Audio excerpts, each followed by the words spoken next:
Hi friends, இப்போ நம்ம பார்க்குறது மகாபலிபுரம். வியூ வந்து செம்மையாக இருக்குது. பார்த்திங்கன்னா இது வந்து மூலவர் வந்து இங்கே சிவன், உள்ள லிங்கம் தெரியுதா? இவர் பேர் வந்து சோமாசுகந்தர். அப்புறம் இது வந்து பார்த்திங்கன்னா தமிழ்நாட்டிலே முதல்ல கட்டப்பட்ட ஒரு கட்டுமான கோவில். அப்புறம் இங்கே இருக்கிற இந்த சிலைகள் இதெல்லாம் பார்க்கும்போது ஒரு வித்தியாசமாக நல்லா இருக்குது பார்க்குறதுக்கு. அதுக்கப்புறம் இது ஒரு 440 புராதன சின்னங்களில் ஒன்றாக இருக்குது. அப்புறம் இதோட கோபுர உயரம் வந்து பார்த்திங்கன்னா ஒரு 45 அடி உயரம். அப்புறம் இதெல்லாம் இங்கே வந்து பீச் வியூ வந்து சூப்பராக இருக்குது ஃப்ரெண்ட்ஸ். வந்து பார்த்திங்கன்னா அது வந்து வங்காள விரிகுடா கடற்கரையை ஒட்டி இருக்கிறனால இது வந்து ஒரு கடற்கரை கோயில்னு சொல்கிறாங்க.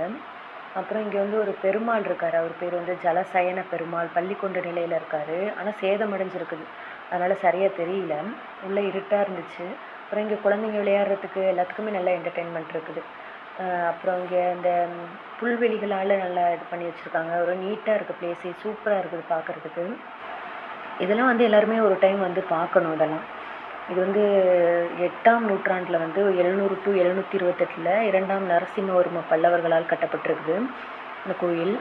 அதுக்கப்புறம் வந்து இங்கே தான் மூலவர் சிவபெருமான்னு சொன்னோன்னா அந்த பாருங்கள், இதெல்லாம் வந்து ஒரு டிஃப்ரெண்ட்டாக இருக்குல்ல, பார்க்கவே நல்லா இருக்குது. எல்லாருமே ஒரு டைம் வந்து இதெல்லாம் பாருங்கள், ரொம்ப சூப்பராக இருந்துச்சு.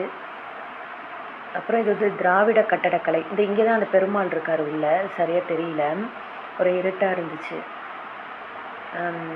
எல்லாமே சூப்பராக இருக்குது. இதெல்லாம் வந்து பார்க்கும்போது நல்ல ஒரு ஹாப்பியாக இருக்குது. ஓகே ஃப்ரெண்ட்ஸ், நீங்களும் ஒரு டைம் பாருங்கள். இந்த பக்கம் வந்தீங்கன்னா இது வந்து செங்கல்பட்டு மாவட்டம், மாமல்லபுரம் வந்து செங்கல்பட்டு மாவட்டம். பார்க்க நல்லா இருக்குது ஃப்ரெண்ட்ஸ். எல்லாருமே ஒரு டைம் பாருங்கள். இங்கே குடவரை கோயில் கூட பக்கத்தில் இருக்குது. ஓகே ஃப்ரெண்ட்ஸ், பாய்.